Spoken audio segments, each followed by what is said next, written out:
प्रिय मित्रों, जब परमेश्वर इस संसार में कार्य करता है तो वो अपने दासों को चुनता है, परंतु ऐसे दासों को चुनता है जो उसके साथ चलते रहते हैं। हम दानियल की पुस्तक में एक ऐसी घटना को देखते हैं जहां पर परमेश्वर विषम परिस्थितियों में दानियल को उपयोग करता है। दोस्तों, आप जानते हैं कि क्या कारण था कि परमेश्वर ने दानियल को उपयोग किया? उन भेदों को समझने और जानने के लिए आइए हमारे साथ इस अध्ययन में शामिल हो जाएं, ताकि परमेश्वर आपको भी ऐसे समयों में उपयोग कर सके।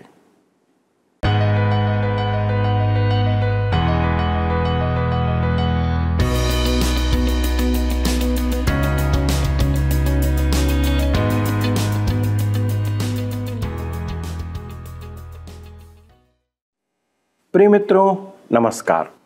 आप इस वक्त हमारे साथ सत्यवचन बाइबल अध्ययन में शामिल हो चुके हैं, जो परमेश्वर के वचन का गहन, क्रमबद्ध और सरल अध्ययन है, तथा मैं आपका भाई इस प्रसारण में आपका स्वागत करता हूं। दोस्तों, इस कार्यक्रम के माध्यम से हमारा उद्देश्य है कि आपको परमेश्वर के वचन का सरलतम अध्ययन प्रदान कर सकें, क्योंकि जब हम वचन को समझेंगे तभी हम उसे अपने जीवन में उतार सकते हैं। संसार में मनुष्य का यही कार्य है कि वह परमेश्वर को जाने और उसके अनुसार स्वयं को बदले। मनुष्य परमेश्वर से बहुत दूर है और हमें उसके करीब आने के लिए उसके वचन का सहारा लेना होगा। जैसा कि आपको याद है कि हम दानियल की पुस्तक का अध्ययन कर रहे हैं और इस महत्वपूर्ण भविष्यवाणी को समझने का प्रयास कर रहे हैं। परमेश्वर ने इस संसार को अंत समय में होने वाली घटनाओं का विवरण देने के लिए राजा नबूकदनेस्सर को चुना और दानियल के द्वारा उसकी व्याख्या राजा पर प्रकट किया। दोस्तों, हमारे जीवन में और संसार के अलग अलग समयों में ऐसे अवसर आते हैं जब लोग मौत के खतरे में जीवन जीते हैं। ऐसे ही स्थिति नबूकदनेस्सर ने अपने राज्य में निर्मित कर दी थी। सारे ज्योतिषी, तंत्री, टोन्हे, कसदी के लिए जीने मरने की स्थिति आ गई थी और उनमें दानियल और उसके 3 मित्र भी शामिल थे। तब दानियल परमेश्वर की ओर मुख करता है और उसके सामने विनती और प्रार्थना करता है, और परमेश्वर दानियल के द्वारा अपनी सामर्थ को प्रकट करता है। दोस्तों, ये बहुत ही रोचक अंश है जो हमें परमेश्वर के प्रति श्रद्धा बढ़ाने में सहायता करेगा। तो चलिए देर ना करते हुए हम अपने अध्ययन में आगे बढ़ते हैं। मित्रों, जैसा कि आप सब जानते हैं कि हम इन दिनों दानियल नबी की पुस्तक से अध्ययन कर रहे हैं। पिछले दिनों में हमने उसके बारे में देखा, उसके खान पान के बारे में, कि किस प्रकार उसने नबूकदनेस्सर के भवन में रहते हुए भी परमेश्वर की आज्ञाओं का पालन किया। आज हम अपने अध्ययन में आगे बढ़ेंगे और आज हम देखेंगे नबूकदनेस्सर का स्वप्न, बेबीलोन के ज्योतिषियों को आज्ञा। आइए हम पढ़ते हैं दानियल नबी की पुस्तक 2 अध्याय उसके 1 पद।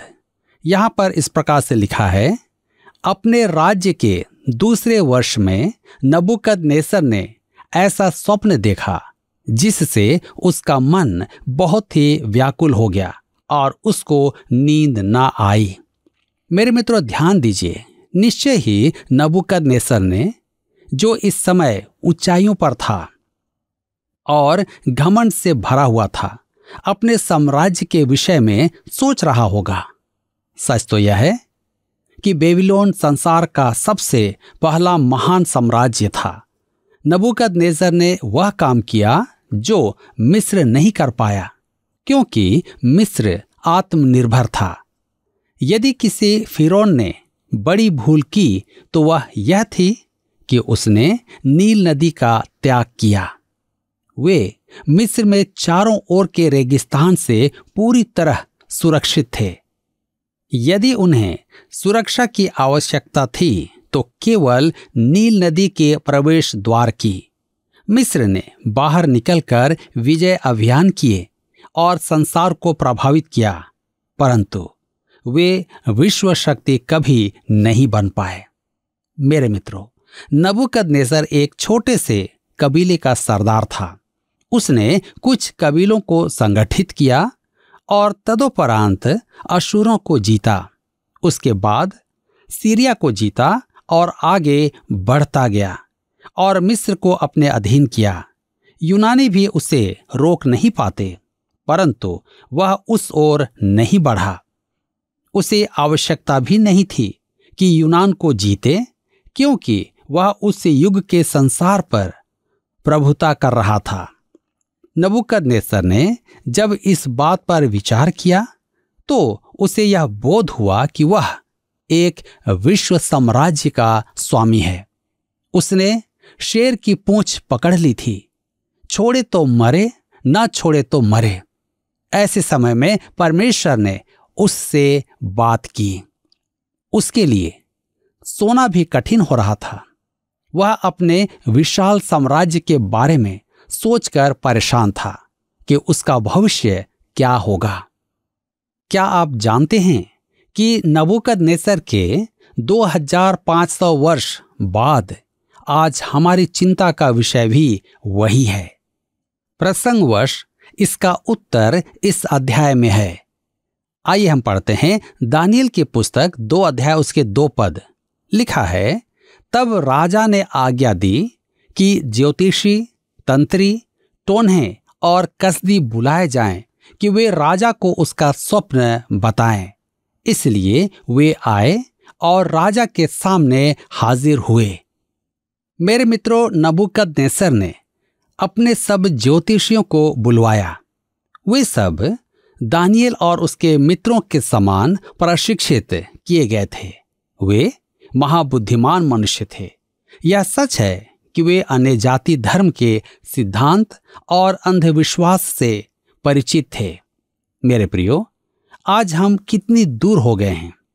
आज के कुछ पीएचडी बाइबल को स्वीकार नहीं करते हैं। मेरे विचार में वे भी अंधविश्वासी और अन्य जाति हैं। आप बेबीलोन के विद्वानों को कम ना समझें। वे आज के पीएचडी से कम नहीं थे। वे बेबीलोन का मस्तिष्क थे। अतः राजा ने उनको बुलवाया।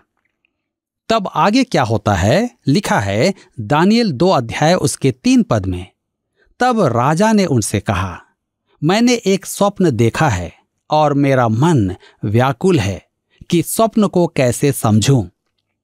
राजा ने कहा कि उसने एक विचित्र स्वप्न देखा है और उसके विचार में उसका अर्थ दूरस्थ परिणामों का था। देखिए, परमेश्वर तो उस पर स्पष्ट करता है कि वह उसे संदेश देना चाहता है, परंतु वह अंधकार में था। अतः वह केवल इतना ही जानता था कि स्वप्न अत्यधिक महत्वपूर्ण है। तब आगे लिखा है दानियेल 2 अध्याय के 4 पद में, तब कसदियों ने राजा से अरामी भाषा में कहा, हे राजा, तू चिरंजीव रहे। अपने दासों को स्वप्न बता और हम उसका फल बताएंगे। वे कहते हैं, हे राजा, तू चिरंजीवी रहे। मेरे विचार में यह कहना सबसे बड़ी मूर्खता है, परंतु राजा की चाटुकारी का शायद यही तरीका था, क्योंकि उन राजाओं का जीवन लंबा नहीं था। उन्हें कभी भी दिल का दौरा पड़ सकता था। हमें दानियेल की पुस्तक में इस स्थान पर यह देखना अति महत्वपूर्ण है कि अब भाषा इब्रानी से अरामी भाषा हो जाती है। पद 4, अरामी भाषा उस समय राजसी भाषा थी। वह संसार की भाषा भी थी। इसका अर्थ अत्यधिक गंभीर एवं महत्वपूर्ण है। परमेश्वर अपनी प्रजा ही से नहीं, संपूर्ण संसार से बात कर रहा है। परमेश्वर ने दाऊद का राजदंड अन्य जातियों को दे दिया था और इस्राएल बंधुआई में है और तब तक रहेगा जब तक कीलों से छिदे हाथ उसे न उठाएं। यह परमेश्वर की इच्छा है। मेरे प्रियो, यह विषय है विश्वव्यापी राज्य का।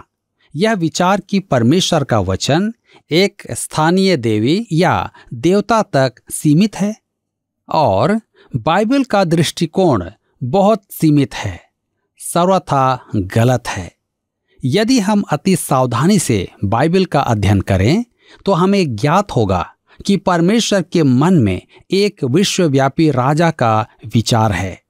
भजन संहिता 89 उसके 27 में परमेश्वर दाऊद के साथ वाचा बांधता है कि वह प्रभु यीशु को संसार के सब राजाओं से महान बनाएगा। और पद 34 से 37 में वह कहता है कि वह न तो अपनी वाचा तोड़ेगा और न ही उसे बदलेगा। दाऊद का वंशज अनंत होगा और उसका सिंहासन सूर्य के समान प्रतापी होगा। वह सदा सर्वदा चांद के समान होगा। यदि आकाश में सूर्य ना हो और रात में चांद दिखाई ना दे तो मैंने अपनी वाचा तोड़ दी या बदल दी। परंतु जब तक आप सूर्य और चांद को देखते हैं तो जान लें कि मैं पृथ्वी पर अपना राजा बैठाऊंगा। मेरे मित्रों, यह स्थानीय नहीं वैश्विक परिदृश्य है। यह प्रथम महान वैश्विक राजा की चर्चा है और भाषा भी सांसारिक है। नबूकदनेस्सर अपने विशाल साम्राज्य के बारे में सोचते सोचते सो गया तो उसने स्वप्न में एक विशाल प्रतिमा देखी जिसके अलग अलग भाग अलग अलग धातुओं के थे। अब वह परेशान हो गया कि इसका अर्थ क्या होना चाहिए। उसने अपने राज्य के सब विद्वानों और ज्योतिषियों को बुलवाया और उनसे कहा कि वे उसका स्वप्न बताएं तथा उसका अर्थ भी बताएं। हम आगे पढ़ते हैं। दानियेल नबी की पुस्तक 2 अध्याय उसके 5 पद में लिखा है, राजा ने कसदियों को उत्तर दिया, मैं यह आज्ञा दे चुका हूं कि यदि तुम फल समेत स्वप्न को न बताओगे तो तुम टुकड़े टुकड़े किए जाओगे और तुम्हारे घर फुंकवा दिए जाएंगे। यह तो दंड की अति है। परंतु दूसरी ओर यह भी देखिए कि राजा को क्या चाहिए।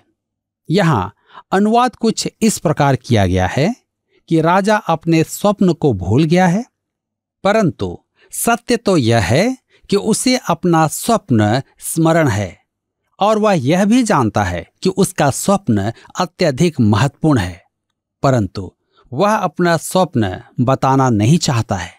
क्यों? क्योंकि वह स्वप्न का सर्वथा उचित अर्थानुवाद जानना चाहता है।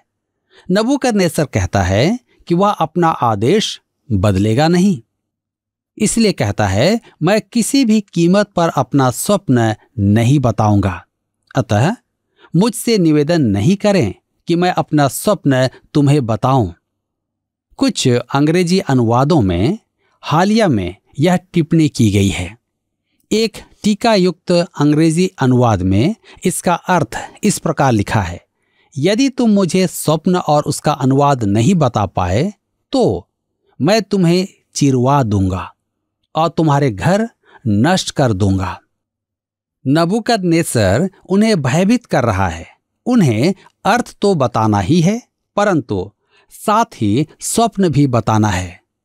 हम दानियेल नबी की पुस्तक 2 अध्याय के 6 पद में आगे पढ़ते हैं। लिखा है, पर यदि तुम फल समेत स्वप्न को बता दो तो मुझसे भांति भांति के दान और भारी प्रतिष्ठा पाओगे, इसलिए तुम मुझे फल समेत स्वप्न बताओ। मेरे मित्रों, दूसरी ओर वह कहता है कि स्वप्न और अर्थ बताने पर वह उन्हें बहुत बड़ा पुरस्कार देगा। हम आगे देखेंगे कि नबूकदनेस्सर उदार एवं दयालु भी था। लिखा है दानियेल 2 उसके 7 पद में, उन्होंने दूसरी बार कहा, हे राजा, स्वप्न तेरे दासों को बताया जाए और हम उसका फल समझा देंगे। उसके ज्योतिषियों ने भयानक संकट को समझा, अतः उन्होंने फिर बल दिया कि उन्हें स्वप्न बताया जाए तो वे निश्चय ही अर्थ बताएंगे। तब आगे लिखा है दानियेल 2 उसके 8 पद में, राजा ने उत्तर दिया, मैं निश्चय जानता हूं कि तुम यह देखकर कि राजा के मुंह से आज्ञा निकल चुकी है, समय बढ़ाना चाहते हो। जी हां, राजा कहता है मुझे काम की बात करनी है और तुम किसी न किसी बहाने समय बढ़ाना चाहते हो। एक अंग्रेजी अनुवाद में इस प्रकार ही लिखा है, राजा ने कहा, मृत्यु दंड के भय से तुम लोग समय बढ़ाना चाहते हो। राजा के कहने का मूल अर्थ यही था। तब आगे हम पढ़ते हैं दानियेल 2 उसके 9 पद में, इसलिए यदि तुम मुझे स्वप्न ना बताओ तो तुम्हारे लिए एक ही आज्ञा है, क्योंकि तुमने गोष्ठी की होगी कि जब तक समय न बदले तब तक हम राजा के सामने झूठी और गपशप की बातें कहा करेंगे। इसलिए तुम मुझे स्वप्न बताओ, तब मैं जानूंगा कि तुम उसका फल भी समझा सकते हो।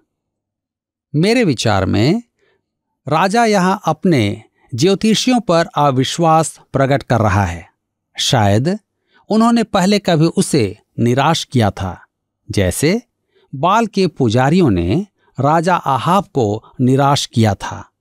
राजा आहाब युद्ध में मारे जाने के कारण उन्हें दंड नहीं दे पाया था, परंतु नबूकदनेस्सर को ऐसा प्रतीत हो रहा था कि वे उसे मूर्ख बना रहे थे। अतः उसने अब उनकी परीक्षा ली। उसका कहना तर्क संगत था। यदि वे उसका स्वप्न बता सकते तो निश्चय ही उनका अर्थ निर्धारण सही होगा। यदि वे उसका स्वप्न न बता पाए तो उनका अर्थ निर्धारण भी संदिग्ध होगा। अब हम आगे देखेंगे ज्योतिषियों के चूकने पर उनको नष्ट करने का आदेश। आइए हम पढ़ें दानियेल नबी की पुस्तक 2 अध्याय उसके 10 पद। लिखा है, कसदियों ने राजा से कहा, पृथ्वी भर में ऐसा कोई मनुष्य नहीं जो राजा के मन की बात बता सके, और न कोई ऐसा राजा या प्रधान या हाकिम कभी हुआ है जिसने किसी ज्योतिषी या तंत्री या कसदी से ऐसी बात पूछी हो।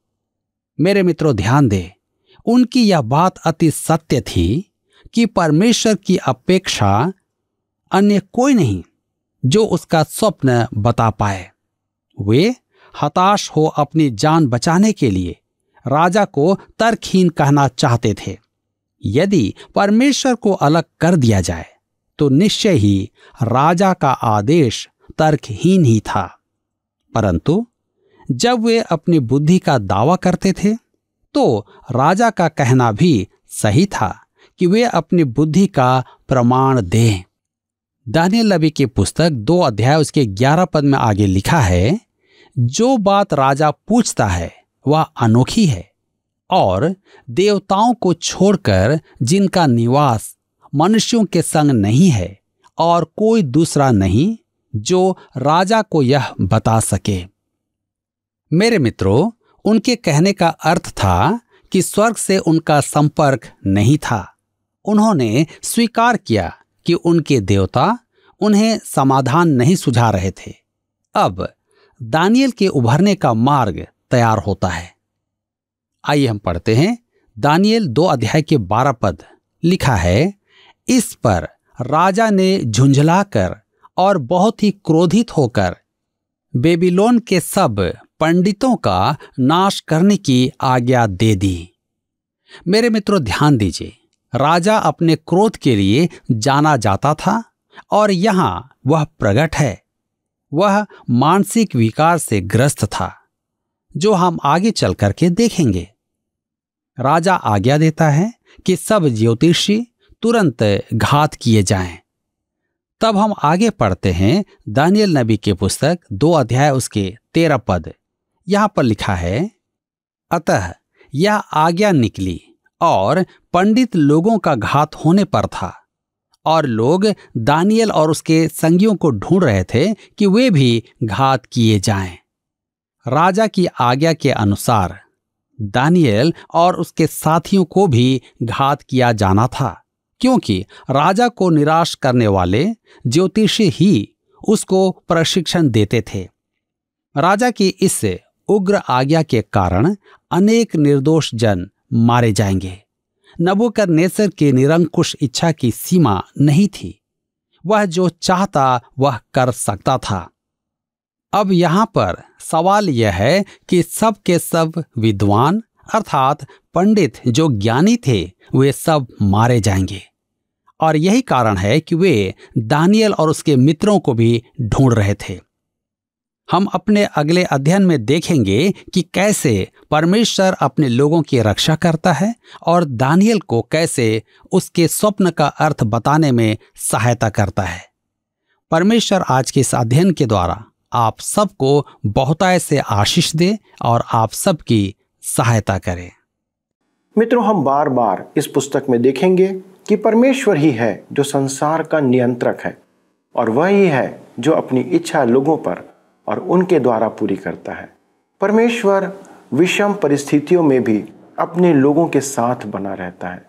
जब दानियल और उसके मित्रों तथा अन्य लोगों के ऊपर मौत का खतरा मंडला रहा था, तब परमेश्वर का एक अभिषिक्त दास सारे लोगों को बचाने वाला साबित होता है, जो उनके लिए प्रार्थना कर रहा था।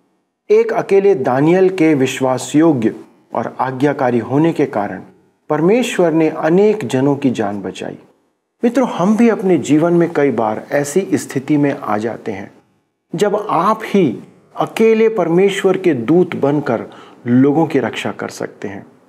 शायद आप ही एकमात्र व्यक्ति होंगे जो परमेश्वर का ज्ञान रखता हो और आप ही दूसरों की रक्षा करने वाले बन सकते हैं। पर मित्रों, क्या आप ऐसी परिस्थिति में आज हैं कि परमेश्वर आपको अपने कार्य के लिए उपयोग करे? दानियल का जीवन ही उसकी गवाही देता है जिसे परमेश्वर ने उपयोग किया। इस संसार में आज अनेक लोग स्वर्ग के परमेश्वर से अनजान हैं, उसे नहीं जानते कि कौन परमेश्वर है। पर यदि आप परमेश्वर को जानते हैं और उसके साथ चल रहे हैं तो परमेश्वर आपको अपनी इच्छा पूरी करने के लिए उपयोग कर सकता है और निश्चित तौर पर करेगा। आवश्यक है कि आप उसके लिए तैयार रहें। आपके जीवन में बहुत से ऐसे अवसर आते हैं जब आप परमेश्वर के वचन को लेकर खड़े हो सकते हैं। आप ही परमेश्वर के नियमों और आज्ञाओं को प्रकट कर सकते हैं। तब आप पाएंगे कि आपके द्वारा न केवल परमेश्वर की महिमा होगी पर दूसरों पर भी परमेश्वर का ज्ञान प्रकट होगा और वे जीवते और सच्चे परमेश्वर का या उसको जान पाएंगे। आइए दोस्तों, हम प्रार्थना करें कि परमेश्वर हमें, आपको और मुझको ऐसे कठिन समयों में उपयोग करे। आइए प्रार्थना करें। हमारे स्वर्गीय पिता, हम धन्यवाद देते हैं कि प्रभु आप अपने लोगों को जो आप पर विश्वास रखते हैं, आपके साथ चलते हैं, उन्हें अपनी सेवा और महिमा के लिए उपयोग करते हैं। प्रभु, जैसे आपने दानियल को अपनी महिमा के लिए उपयोग किया, उसके द्वारा से प्रभु आपने बहुत से लोगों का जीवन बचाया, क्योंकि प्रभु वो आपके साथ चलता रहा, उसका संबंध आपके साथ बना हुआ था और इस कारण प्रभु आपने उसे उपयोग किया। पिता, हमारे दर्शकों के लिए विनती करते हैं, हमारे प्रचारकों के लिए, पास्टरों के लिए जो आपकी सेवा में पाए जाते हैं, हर एक विश्वासी को प्रभु अपनी सामर्थ्य से खड़ा करे और उन्हें ऐसे ही समयों में अपनी महिमा के लिए उपयोग करें, क्योंकि पिता आपकी सामर्थ्य इस संसार पर आपके विश्वासियों के द्वारा, आपके दासों के द्वारा से ही प्रकट होती है और आप उन्हें अपनी महिमा के लिए उपयोग करते हैं। इस विनती को सुनने के लिए धन्यवाद के साथ यीशु मसीह के नाम से मांगते हैं, आमीन। प्रिय दोस्तों, आज का अध्ययन निश्चित तौर पर आपको प्रोत्साहित किया होगा कि आप भी अपना जीवन परमेश्वर के साथ दानियल के समान बनाए रखें ताकि वो आपको उपयोग करे। अगले प्रसारण में इस रोचक घटना को आगे बढ़ाएंगे और अनेक तथ्यों को हम देखेंगे जो प्रकट करता है कि परमेश्वर कैसा सामर्थी है। अगले प्रसारण तक परमेश्वर के अनुग्रह में बने रहें, उसी से प्रार्थना करते रहें ताकि वो आपको अपनी महिमा के लिए उपयोग करे। प्रभु आपको आशीष दे। आइए अब हम प्रश्न को देखें। पिछले प्रश्न का उत्तर है ए, अध्याय 2। मिस्रित धातु की प्रतिमा का स्वप्न जो नबूकदनेस्सर ने देखा, उसका अर्थ दानियल की पुस्तक के अध्याय 2 में दिया गया है। आज के अध्ययन पर आधारित प्रश्न है, राजा नबूकदनेस्सर के समय जब दानियल बंधुआई में था तब राजसी भाषा कौन सी थी? ए, इब्रानी, बी, अरामी, सी, यूनानी, डी, फारसी। मित्रों, इस प्रश्न का उत्तर हमें कल सुबह 6 बजे से पहले विकल्प ए, बी, सी या डी के साथ अपना नाम, पता, स्थान के साथ 9651433397 पर SMS या WhatsApp करें। क्या आपको यह कार्यक्रम पसंद आया? अभी हमें एक मिस कॉल करें और आप अगले विजेता हो सकते हैं।